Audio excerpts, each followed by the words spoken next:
Ay, So, mga apo-apo na yan. Diba? what a legacy, no? Yes. Amen. Yeah. Praise God. So 24 to 25 years, biggest, as maybe 2 or 3 tips each that you can give to maybe both for husbands. What are the biggest lessons in marriage that You would like to you'd impart? like to impart to the people watching right now? Yeah, Ako muna. Oh, sige, ikaw muna. Huli ka na lang. Okay. Sige, go, Maru. Ladies For first. wives. For Oh. me, in the marriage, it is so important for you to really work on your communication. Yeah. Kasi it's really something that it's really the foundation that will help your relationship grow. Kanina lang meron kaming nito. Kababati ko lang sa kanya ngayon. We seldom fight. Okay. As in, Timing. seldom. Hmm. Rare. Yeah. Because nga, we have an open communication. He Hmm. always says, I wear my heart on my sleeve. So I say what Yeah. Which I is say wonderful. what I Which is feel, wonderful. what I'm feeling, na hurt ako, yung ganun.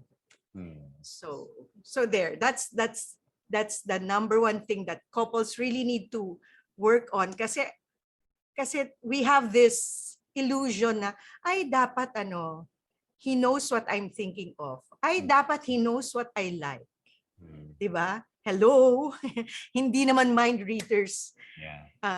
ang mga asawa natin. So you're just setting yourself up for a lot of heartache, away, useless away. So better to say, sorry nawawala ako sa gitna. Ganito ang problema namin palagi pag sa show. Masyadong animated. I like that communication. Okay. So for me, yun talagang important. And how does that grow is, of course, yung ganun nga. You need to be intentional. You really need to guard your time together. Yeah. Kasi there's so many, lalo na kung asawa mo is very, very busy, diba? Yes. Parang you really need to put it in your calendar. It Yes. sounds unromantic. Yeah. Kaya I was saying yung dates namin at least once a week. Kasi a lot of times marami ding spontaneous. Through the years, na siya, yung ganun. Maraming spontaneous times. And that is where you get to work on your communication. Kasi pwede rin naman nagde-date kayo, di ba? Pero nagde-date kayo, pero naka-cellphone kayo. Yes. Kumakain kayo, hindi naman kayo nag-uusap. Yes. Maraming ganun, di ba? The-date kayo, manonood lang kayo yung sine, tapos wala na, tapos na. So that's one thing I want to share with our brothers and sisters who are listening to us right now. Yes. Okay, thanks, Maru. Bo, your turn. Yeah, maybe just one very important tip for husbands and for guys is that do not argue with emotions of the wife. Never argue. Never say, I didn't do that, I didn't say that, or that's not what I meant. No, when she says I'm hurt, that's it. That you cannot argue with that. She was hurt, period. And so if she was hurt, the only response is I'm sorry. I hurt you, even if I never intended it. Or she was really in a bad mood already, and so iba yung dating. Hindi dapat, wag mo na sabihin yun. Basta sabihin mo na lang, ay, I'm sorry. I mean, you could say, I'm sorry, that was not my intention, but I really love you, and so that I think is very important. Like this morning she was hurt because I was insensitive. She wanted cuddle time. Ako naman, I wanted to exercise. I wanted to go off already, and but she was requesting for time together, and I was insensitive. So when she said, and the good thing about her is that she shows it immediately. She says, that she got hurt, and so my immediate response is, oh, I'm so sorry. I'm really, really sorry. That's yun. Pinahirapan ko muna siya. Pinahirapan lang muna niya ako. I deserved it naman. Sige, For a few hingahin minutes. mo muna, hingahin mo muna yung ano ko, yung hinga ko. Exactly. Exactly. Tsaka, di ba? Perfect timing for our for Yeah, our for episode this today para episode. meron Yeah. specific case study. Yeah. It reminds me of Mm-mm. this when we also give marriage talks about grow. So, being grace-filled. And there's this case of a Indian couple. They've been married for more than 90 years. Whoa! 90. Whoa! Yeah.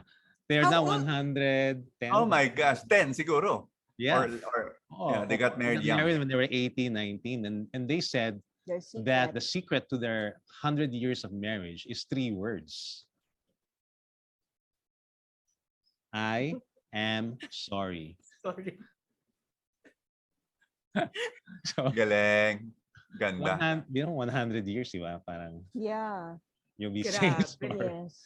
So yeah, but it's a I'm good reminder. yeah, it's a good and it's reminder. also refreshing to hear it from this couple, no? To be Mm-mm. transparent about it. Mm-mm. Um, Maganda rin yung yung tip ni Sister Maru kasi Mm. not everyone, mm, especially women, can be so expressive with their feelings. yeah.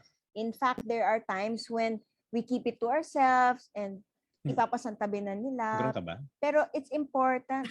Ganun din ako minsan. Oo nga, minsan Pero di ko it's a alam. good reminder for a wife to actually express how you feel. Kasi nga, Yeah. sometimes parang you don't acknowledge your own feelings, itatabi mo na lang. Yung pala nag-grow na yung resentment mo, Yes. tapos bigla ka na lang parang Sasabog. vulkan na sasabog, di ba? Mm, Tapos saka papasok yung nagging, saka papasok yung disrespect. So, lalong lumalaki yung sitwasyon. Whereas kung Yeah. naramdaman mo na, tapos sasabihin mo, and then you make it known, mm. tapos buti na lang sensitive yung husband si Bo na magsusorry agad. Pero Yeah. I think it's important also, it's a good reminder for husbands na magsorry ka naman. Kasi Mhm. minsan ini-invalidate ang feelings di Oh, ba? yun. Yes. Yeah. Yeah. Na mas lalo pang mas masakit. Kailangan ma-validate. Mm-mm, Yes. Kailangan Yeah. i-validate. I'm- Yeah, good Yeah. reminders. It reminds me the other day, di ba? Yung may nasabi ako sa'yo, I was correcting you about something, but the Mm. way I corrected you,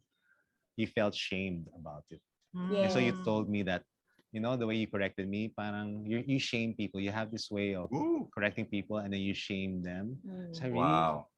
and then, yun.